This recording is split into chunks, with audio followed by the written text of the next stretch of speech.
Hello hi good morning. Welcome back to my YouTube channel. ಇವತ್ತು Friday. So ಈಗ ನನ್ನ ದಿನನ start ಮಾಡ್ತಾ ಇದ್ದೀನಿ. ರೆಡಿ ಆಗಿದ್ದೀನಿ. ಬೆಳಗ್ಗೆ ಆಫೀಸ್ಗೆ ಹೋಗೋದಕ್ಕಿಂತ ಮುಂಚೆ ಸ್ವಲ್ಪ ಹೊತ್ತು ಮೆಡಿಟೇಷನ್ ಮಾಡೋಣ ಅಂತ ಕೂತಿದ್ದೀನಿ. ಸ್ವಲ್ಪ ಹೊತ್ತು ಮೆಡಿಟೇಷನ್ ಮಾಡಿದ್ರೆ ಮೈಂಡು ಸ್ವಲ್ಪ ಪೀಸ್ಫುಲ್ಲಾಗಿರುತ್ತೆ. ತುಂಬ ಟಾಸ್ಕ್ಸ್ ಏನಾದರೂ ಇದ್ದರೆ ಆಫೀಸಲ್ಲಿ ಹೆಲ್ಪ್ ಆಗುತ್ತೆ ಮಾಡೋದಕ್ಕೆ. ಅಂದರೆ ಜಾಸ್ತಿ ಬೇಗ ಫ್ರಸ್ಟ್ರೇಷನ್ ಆಗಲ್ಲ. ನಂಗೆ ಸ್ವಲ್ಪ ಬೇಗ ಸ್ಟ್ರೆಸ್ ಆಗುತ್ತೆ ಮತ್ತು ಶಾರ್ಟ್ ಟೆಂಪರ್ ಕೂಡ ನಾನು. ಸೊ ರೆಡಿಯಾಗಿ ಆಫೀಸ್ಗೆ ಹೊರಟೆ. ಅಲ್ಲಿ ಹೋಗಾದ್ಮೇಲೆ ನಾನು ಫ್ರೆಂಡ್ಸು ಎಲ್ಲ ಸೇರಿ ಇವತ್ತು ಫ್ರೈಡೇ ಆಗಿದ್ದರಿಂದ ಆಚೆ ಹೋಗ್ಬಿಟ್ಟು ಮುಳುಬಾಗಿಲು ದೋಸೆ ತಿಂದ್ಕೊಂಡು ಬರೋಣ ಅಂತ ಹೊರಟ್ವಿ. ಸೊ ದೋಸೆ ಮಾತ್ರ ಸೂಪರಾಗಿತ್ತು. ನೀವಿಲ್ಲಿ ನೋಡ್ತಿರ್ಬೋದು ನೋಡಿ. ಸೊ ಈ ಥರ ದೋಸೆನ ಪ್ರಿಪೇರ್ ಮಾಡಿ ನಮಗೆ ಕೊಟ್ಟರು ಅವರು. ಟೇಸ್ಟಿಯಾಗಿ ಕ್ರಿಸ್ಪಿಯಾಗಿತ್ತು. ಮಿಡಲಲ್ಲಿ ಮಾತ್ರ ಸ್ವಲ್ಪ ಫ್ಲಫಿ ಆಗಿತ್ತು. ಸೊ ಚೆನ್ನಾಗಿತ್ತು ಒಟ್ನಲ್ಲಿ ಟೇಸ್ಟು. ಸ್ವಲ್ಪ ಚಟ್ನಿ ಮಾತ್ರ ಉಪ್ಪಾಗಿತ್ತು ಅಷ್ಟೇ. ಇಲ್ಲೇ ನಿಯರ್ ಬೈ ತನಿಸಂದ್ರ ಹತ್ರ ಇದಿರೋದು.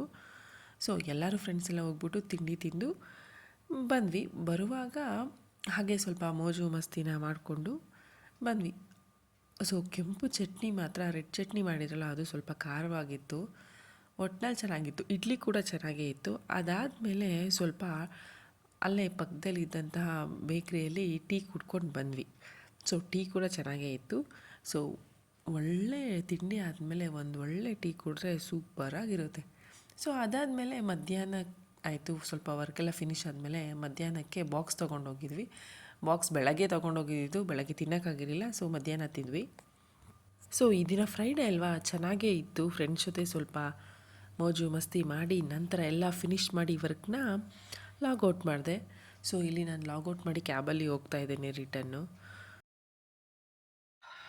ಆಫೀಸ್ ಮುಗಿಸ್ಕೊಂಡು ಬಂದ್ವಿ. ಇವಾಗ ಕಾಫಿ ಮಾಡ್ತಾ ಇದ್ದೀನಿ. ತುಂಬ ತಲೆನೋವ್ತಾ ಇದೆ. ಫುಲ್ಲು ತಲೆನೋವು. ವೆದರ್ ಚೇಂಜ್ ಆಗಿರೋದ್ರಿಂದನೂ ಏನೋ ಗೊತ್ತಿಲ್ಲ, ಎಲ್ಲರಿಗೂ ತಲೆನೋವು ಜಾಸ್ತಿ ಇದೆ. ತುಟಿ ಅಂತೂ ಫುಲ್ಲು ಒಣಗೋಗ್ಬಿಟ್ಟಿದೆ. ನೀರು ಇಲ್ಲೇ ಡಿಹೈಡ್ರೇಷನ್ ಥರ ಆಗಿರಬೇಕು ಅನಿಸುತ್ತೆ. ನೀವೆಲ್ಲ ಹೇಗಿದ್ದೀರಾ? ಮೋಸ್ಟ್ ಆಫ್ ಅಲ್ಲಿ ಎಲ್ಲರಿಗೂ, ಮನೇಲಿ ಇರೋರಿಗೆಲ್ಲರೂ ಹುಷಾರಿಲ್ದಂಗೆ ಆಗಿದೆ.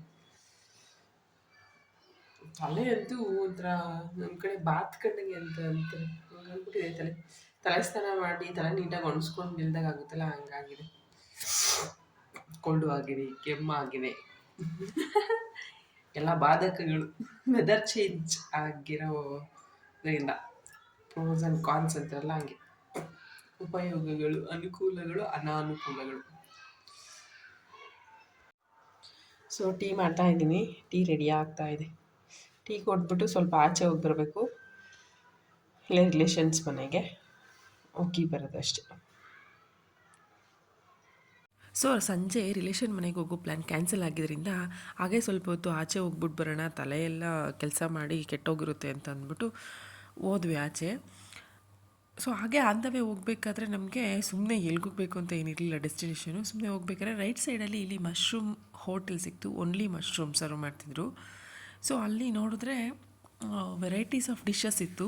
ನಾವು ಆರ್ಡರ್ ಮಾಡಿದ್ದು ಮಶ್ರೂಮ್ ಕಬಾಬು ಮತ್ತು ಇದು ಪರೋಟ ತಿನ್ಬೇಕು ಅನ್ನಿಸ್ತಿತ್ತು ನನಗೆ. ಅದನ್ನು ಆರ್ಡರ್ ಮಾಡಿದ್ದೆ. ಸೊ ಟೇಸ್ಟ್ ಏನು ಅಷ್ಟೊಂದು ಚೆನ್ನಾಗಿರಲಿಲ್ಲ, ಕೆಟ್ಟದಾಗೂ ಇರಲಿಲ್ಲ. ಓಕೆ, ತಿನ್ಬೋದಿತ್ತು. ಸೊ ಇವತ್ತಿನ ದಿನ ಈ ಥರ ಮುಗಿಸ್ದೆ ನಾನು. Thank you so much for watching my video. Please ನಿಮಗೆ ವಿಡಿಯೋ ಇಷ್ಟ ಆದರೆ ಲೈಕ್ ಮಾಡಿ, ಶೇರ್ ಮಾಡಿ, ಸಬ್ಸ್ಕ್ರೈಬ್ ಮಾಡೋಣ ಮಾತ್ರ ಮರಿಬೇಡಿ. Thank you so much. Next ವಿಡಿಯೋದಲ್ಲಿ ಸಿಗೋಣ. ಬಾಯ್ ಬಾಯ್.